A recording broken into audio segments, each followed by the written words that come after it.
but I want to get to a little bit on the mechanics, which is this thought, right? So let's say I find, let's say for the sake of argument, I make a particular type of machine, a grinding machine. I'm an OEM and I sell it to industrial people. And I see a high authority site, a journal of my industry that has backlinks to some of my competitors. Okay. Yes. Usually in the article, like they write an article on the best grinding machines available, and they mention Acme grinder. You know, Acme is my nemesis, right? So, now, wow, I wish I could be in that page right next to Acme, and I know they have high authority, and I'd be really good for my SEO. But there's still a human element that somebody at that journal has to decide. Yes. To include a link or a reference to my company, my site. How do I get them to do? I can't like make them do that. I have to ask them somehow.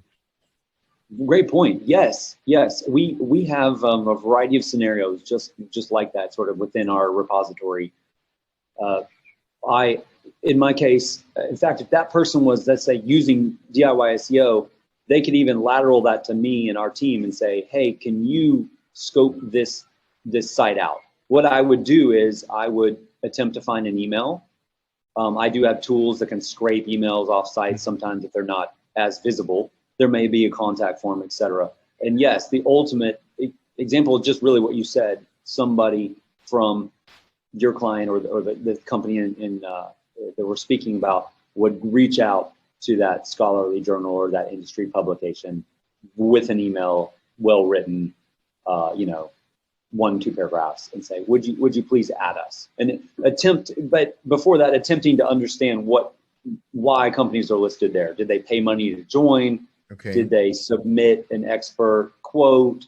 Did they, sign a pledge? I actually have a whole section of pledges. Companies can go and sign pledges, hopefully ethically agreeing to the pledge, and then be listed on various websites. Some are environmental, some are inclusion, some are that's interesting. There's a whole array. I hadn't heard that. Yeah, so I catalog this stuff and I'm like lining it up for people so that they can move faster on this process.